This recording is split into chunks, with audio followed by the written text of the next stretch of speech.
बिस्मिल्लाहिर्रहमानिर्रहीम। अस्सलाम वालेकुम डियर स्टूडेंट्स। आई होप आप सब लोग खैर खैरियत से होंगे। बेटा आज का जो हमारा लेक्चर है ये लेक्चर नंबर 2 है चैप्टर 3 का। ये एंजाइम्स के चैप्टर जो हम स्टार्ट किया था कल, उसका ये सेकंड लेक्चर है। ठीक है। लास्ट लेक्चर जो था उसमें हम लोगों ने जो डिस्कशन की थी उसमें हमने एंजाइम्स के इंट्रोडक्शन के हवाले से डिस्कस किया था। एंजाइम बेसिकली क्या चीज़ होते हैं। ठीक है। फिर हम लोगों ने एंजाइम के स्ट्रक्चर के हवाले से बात की थी। एंजाइम का स्ट्रक्चर कैसे होता है, कैसे ये दिखते हैं, कैसे ये वर्क परफॉर्म करते हैं, और साथ साथ हमने बाइंडिंग साइड और कैटालिटिक साइड का कंपैरिजन भी देखा था। हमने कहा जो एंजाइम की एक्टिव साइड होती है दरअसल उसी एक्टिव साइड पे बाइंडिंग साइड भी होती है, कैटालिटिक साइड भी होती है। ठीक है। क्योंकि एक्टिव साइट जो है ये चार्ज होती है, इसके ऊपर अमाइनो एसिड होते हैं। ठीक है। उन अमाइनो एसिड में, और हमने पढ़ा था 3 से लेकर 12 तक अमाइनो एसिड्स होते हैं। उन अमाइनो एसिड्स में कुछ अमाइनो एसिड ऐसे होते हैं जो बाइंडिंग में हेल्प कर रहे होते हैं सबस्ट्रेट की, और कुछ एंजाइम्स कुछ सॉरी अमाइनो एसिड्स ऐसे होते हैं जो कैटालिटिक एक्टिविटी परफॉर्म करते हैं, तो वो उस सबस्ट्रेट को कन्वर्ट करते हैं इनटू प्रोडक्ट्स। तो ये बाइंडिंग साइट और कैटालिटिक साइट, ये दोनों साइट्स जो हैं ये एक्टिव साइट्स पे मौजूद होती हैं।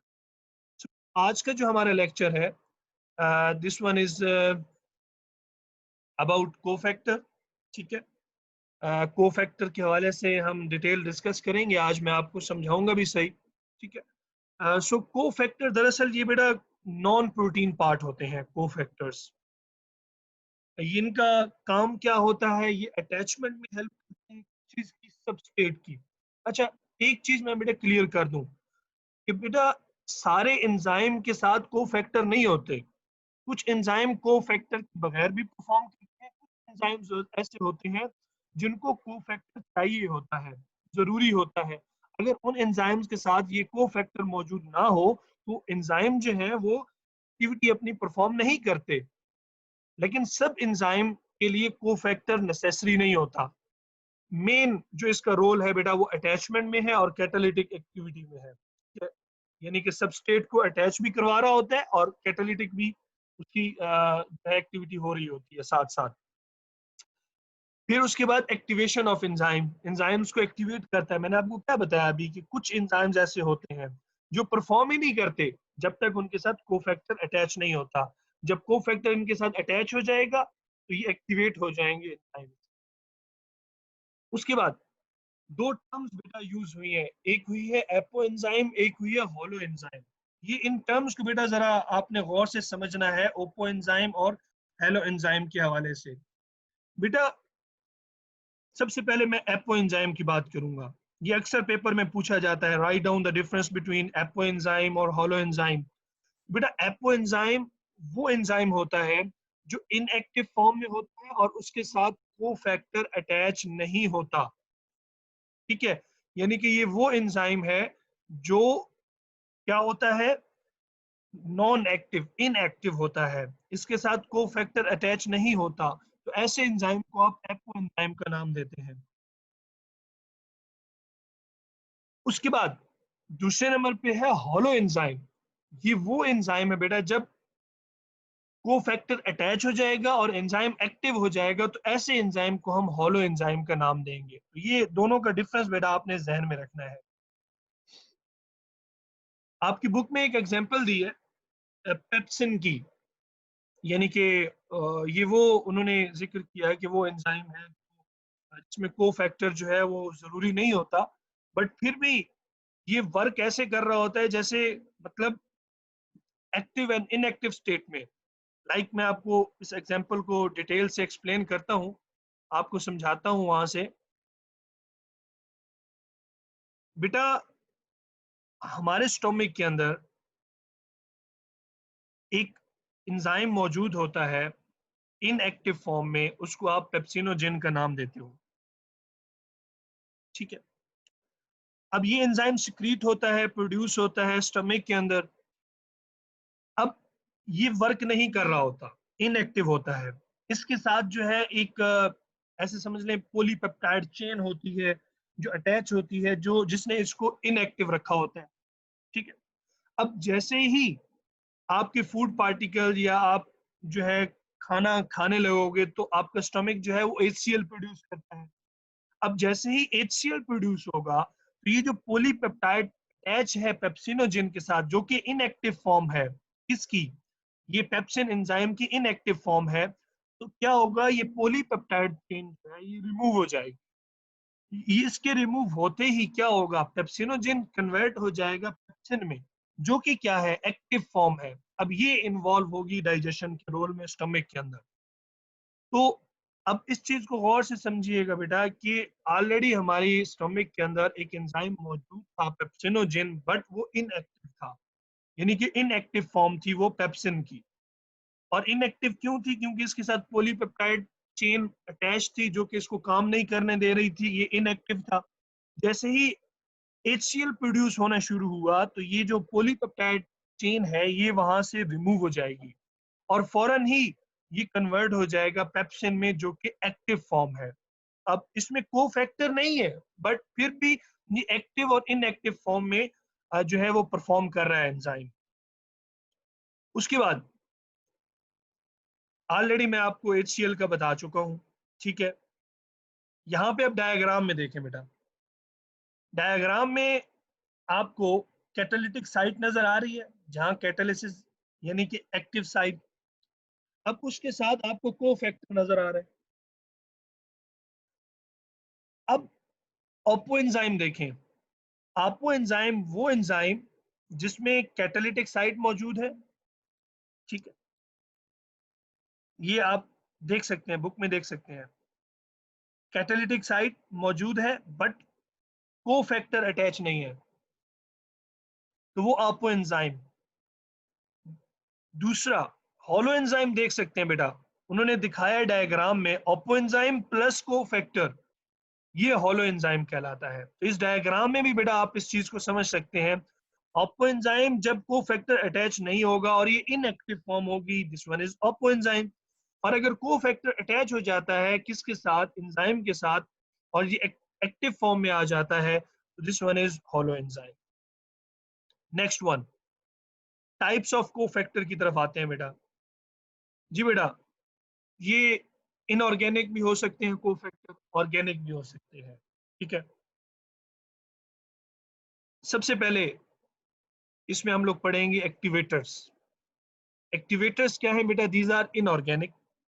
इसमें iron, magnesium ions, copper ions, zinc, और ये डिटैचेबल होते हैं। यानी कि ये जो कोफैक्टर है, जब एंजाइम ने फंक्शन परफॉर्म करना होता है तो उसको एक्टिव फॉर्म में लाने के लिए अटैच हो जाते हैं, और जैसे ही एंजाइम अपना फंक्शन परफॉर्म कर लेता है तो ये क्या होते हैं, डिटैच हो जाते हैं, ये हट जाते हैं एंजाइम से, ठीक है। इनको हम एक्टिवेटर्स का नाम देते हैं। इसमें हमारे पास एग्जाम्पल है, आपकी बुक की ही मैंने ली है एग्जाम्पल, कि जब रिएक्शन परफॉर्म होता है ग्लूकोज और एटीपी जब रिएक्ट करते हैं तो ये ग्लूकोज 6 फॉस्फेट बनाता है और एडीपी रिमूव होता है। इस दौरान जो एंजाइम एक्ट कर रहा होता है, this one is hexokinase enzyme. But इस हेक्सोकाइनेज को एक्टिवेट कौन कर रहा होता है, कोफैक्टर मैग्नीशियम। अब इस ये चीज आपको पता होनी चाहिए कि एंजाइम, इस रिएक्शन का एंजाइम देखे ना, एंजाइम रिएक्शन को बूस्ट अप करते हैं, एंजाइम तो मौजूद है, लेकिन जब तक इसके साथ ये को फैक्टर अटैच नहीं होगा तब तक ये एंजाइम अपना काम सर अंजाम नहीं देगा। सो ये मैग्नीशियम, ये जहन में रखना है, ये यहाँ पे को फैक्टर को रोल प्ले करता है। नेक्स्ट हमारे पास को एंजाइम्स, ये ऑर्गेनिक को फैक्टर्स होते हैं, ठीक है। इसमें एटीपी आ जाता है, एडिनोसिन ट्राइफॉस्फेट, एनएडी आ जाता है, निकोटिनामाइड डाइन्यूक्लियोटाइड, एफएडी आ जाता है, फ्लेविन एडेनिन डाइन्यूक्लियोटाइड। इनकी डिफरेंट प्रोनाउंसिएशंस हैं। और ये भी बेटा, ये भी डिटैचेबल होते हैं, ये जो हम लोग डिस्कस कर रहे हैं कोएंजाइम्स, ये भी डिटैचेबल होते हैं। अब यहाँ पे एग्जांपल है बेटा, इथाइल अल्कोहल, ये कन्वर्ट होता है एसिटल अल्डिहाइड, एसिड अल्डिहाइड और NADH बनता है। अब इस रिएक्शन में एंजाइम कौन सा इन्वॉल्व हो रहा है, अल्कोहल डिहाइड्रोजिनेज। लेकिन ये एक्टिव तब होगा जब इसके साथ को फैक्टर अटैच होगा, NAD, निकोटिनामाइड डाइन्यूक्लियोटाइड, ठीक है। तो ये कोफैक्टर है, ये अटैच होगा अल्कोहल डिहाइड्रोजनेज के साथ, देन ये इथाइल अल्कोहल कन्वर्ट होगा एसिड अल्डिहाइड में। अदरवाइज अगर ये कोफैक्टर NAD अटैच नहीं है और एंजाइम मौजूद भी है तो ये रिएक्शन प्रोसीड नहीं होगा, ये ध्यान में रखिएगा। और ये भी डिटैचेबल है, जैसे ही एंजाइम अपना फंक्शन परफॉर्म कर लेगा ये रिमूव हो जाएगा। नेक्स्ट, उसके बाद आ जाते हैं प्रोस्थेटिक ग्रुप। जी बेटा, ये कोवलेंटली बॉन्ड, ये आपने टर्म पढ़ी होगी कोवलेंट बॉन्ड, ये स्ट्रॉन्ग बॉन्ड्स होते हैं बेटा। सो ये जो प्रोस्थेटिक ग्रुप है ये कोवलेंटली बॉन्डेड होता है। और इसमें एग्जांपल हम साइटोक्रोम की पढ़ेंगे जो कि आयरन कंटेनिंग ग्रुप है, प्रोफायरिंग रिंग जो इसमें मौजूद होता है, और ये परमानेंटली अटैच होते हैं, ये रिमूव नहीं होते। इसमें एक और एग्जांपल भी मैं दे देता हूँ, मे भी शायद ये एग्जांपल आपको क्लियर ना हो। बेटा आपने हीमोग्लोबिन का नाम सुना होगा। हीमोग्लोबिन क्या चीज है? देखिए, पिगमेंट है ना, ऑक्सीजन कैरिंग पिगमेंट है, ऑक्सीजन को कैरी करता है। हीमोग्लोबिन ब्लड के अंदर होता है। तो हीमोग्लोबिन में जो ग्लोबिन पार्ट है ये प्रोटीन है, जबकि हीम आयरन ग्रुप है। सो दिस वन इज ये कोवलेंट यानी iron containing globin part, heme group. Heme में आयरन होता है ना, आयरन कंटेनिंग ग्रुप होता है। तो ये जो अटैच होता है तो इसको फिर हम नाम देते हैं प्रोस्थेटिक ग्रुप। ये कोवलेंटली बॉन्ड, ये पक्का पक्का परमानेंटली अटैच होता है। रिएक्शन परफॉर्म हो ना हो ये साथ लगा होगा, और रिएक्शन परफॉर्म भी हो जाए तो इसने रिमूव नहीं होना। ठीक है। नेक्स्ट बेटा, हमारे पास एक डायग्रामेटिकली व्यू है, इसको भी मैं साथ साथ एक्सप्लेन कर दूं ताकि आपको क्लियर हो जाए। कोफैक्टर रिक्वायर्ड होता है एंजाइम, इसमें कोफैक्टर नॉन प्रोटीन कंपोनेंट्स हैं, इसमें ऑर्गेनिक मॉलिक्यूल्स या इनऑर्गेनिक आ जाते हैं। ये प्रोस्थेटिक ग्रुप इसके साथ परमानेंटली अटैच होता है, और इसमें फ्लेवोन प्रोटीन FAD वगैरह ये भी बताया गया है। एंजाइम साथ कोएंजाइम्स भी मौजूद हैं, परमानेंटली अटैच जो है प्रोस्थेटिक ग्रुप्स होते हैं, जबकि टेम्पोरली अटैच जो है यानी कि टेम्पररी अटैचमेंट जो है वो ऑर्गेनिक मॉलिक्यूल्स इनऑर्गेनिक आयंस की होती है। उसके बाद नेक्स्ट बिट है मैकेनिज्म ऑफ एंजाइम एक्शन, यानी कि एंजाइम परफॉर्म कैसे करते हैं ये चीज अब देखनी है हमने। इसमें जो चीज समझने वाली है वो है एंजाइम सबस्ट्रेट कॉम्प्लेक्स, यानी कि एंजाइम मौजूद था, सबस्ट्रेट आया, उसने एंजाइम के साथ अपनी अटैचमेंट की, उसके बाद उसकी कन्वर्जन हुई, वो प्रोडक्ट में कन्वर्ट हुआ, और उसके बाद आखिरी स्टेप में क्या होगा, वो डिटैच हो जाएगा। क्या? जो सबस्ट्रेट है वो रिमूव हो जाएंगे, क्योंकि कल मैंने आपको बताया था सबस्ट्रेट जो है ये लूजली बॉन्डेड होते हैं, हाइड्रोफोबिक इंटरेक्शंस होती हैं, हाइड्रोजन इंटरेक्शंस होती हैं, और ये पार्शियल इंटरेक्शंस होती हैं वक्ती तौर पे। जैसे ही सबस्ट्रेट प्रोडक्ट्स में कन्वर्ट हो जाता है तो वो एंजाइम से सेपरेट हो जाता है। इसको फिर आप एंजाइम सबस्ट्रेट का नाम देते हैं। अब इस डायग्राम में बेटा आप लोग देख सकते हैं, जो हमारे पास सबस्ट्रेट है और एक तरफ से एंजाइम आपको एक्टिव साइट समेत नजर आ रहा है, ये दोनों अटैच होंगे। अटैचमेंट के बाद ये एंजाइम सबस्ट्रेट ES कॉम्प्लेक्स कहलाएगा। उसके बाद इसकी ब्रेकडाउन होगी। अब वो जो सबस्ट्रेट है वो कन्वर्ट हो गया किसमें, प्रोडक्ट में। अब प्रोडक्ट क्या है, ये रिलीज हो जाएंगे और एंजाइम जो है वो दोबारा अपनी पोजीशन पे आ जाएगा। तो ये एक जनरल व्यू है कि एंजाइम किस तरह से अपना रोल प्ले कर रहा होता है, और सबस्ट्रेट को किस तरह ये कन्वर्ट कर रहा होता है, और इनका कॉम्प्लेक्स किस तरह हमें देखने को मिलता है। इस डायग्राम से आई होप आपको ये कॉन्सेप्ट जो है ये चीज क्लियर हो गई होगी। Next, models of enzyme action. Models क्या है एंजाइम एक्शन के, ये भी हमने डिस्कस करना है, ये भी आज का हमारा टॉपिक है। सबसे पहले हम लॉक एंड की मॉडल को डिस्कस करेंगे। तो लॉक एंड की मॉडल बेटा ये ईमेल फिशर ने प्रपोज किया था 1894 में। ठीक है। और इसमें होता क्या है कि एंजाइम जो है ना वो स्पेसिफिक होते हैं, वो सबस्ट्रेट के लिहाज से। अब इसको कैसे आपने जहन में रखना है कि पर्टिकुलर सबस्ट्रेट सिर्फ वही बाइंड करेगा उसी एंजाइम की उस एक्टिव साइट पे, और कोई बाइंड नहीं कर सकता। ये मॉडल जो है इसको लॉक एंड की क्यों कहते हैं? दरअसल एंजाइम यहाँ पे रोल प्ले कर रहा है की का। और सबस्ट्रेट लॉक। ठीक है। सो जिस तरह हम देखते हैं कि हर ताले की स्पेसिफिक चाबी होती है, तो इसी तरह एंजाइम स्पेसिफिक होगा उस सबस्ट्रेट के लिए। ठीक है। ये आपने जहन में रखना है कि सिर्फ वही एंजाइम उसी सबस्ट्रेट की ब्रेक डाउन कर सकेगा, अदरवाइज कोई और एंजाइम उस सबस्ट्रेट की ब्रेक डाउन नहीं कर सकेगा। नॉन रेगुलेटरी एंजाइम्स होते हैं ये, यानी कि जो एंजाइम्स इस मॉडल को फॉलो कर रहे होते हैं बेटा, उनको हम नॉन रेगुलेटरी एंजाइम्स का नाम देते हैं। उसके बाद एब्सोल्यूट स्पेसिफिसिटी। जी बेटा, इस चीज को समझना है बेटा कि अगर कोई एंजाइम एक ही स्पेसिफिक सबस्ट्रेट को कन्वर्ट करता है, यानी कि उसका कोई और सबस्ट्रेट नहीं है स्पेसिफिक, तो वो क्या कहलाएगा? वो एब्सोल्यूट स्पेसिफिसिटी कहलाएगा। मैं आपको एग्जांपल से समझाता हूं, ये चीज आपको क्लियर हो जाएगी। जी बेटा, एग्जांपल में देखिए आप,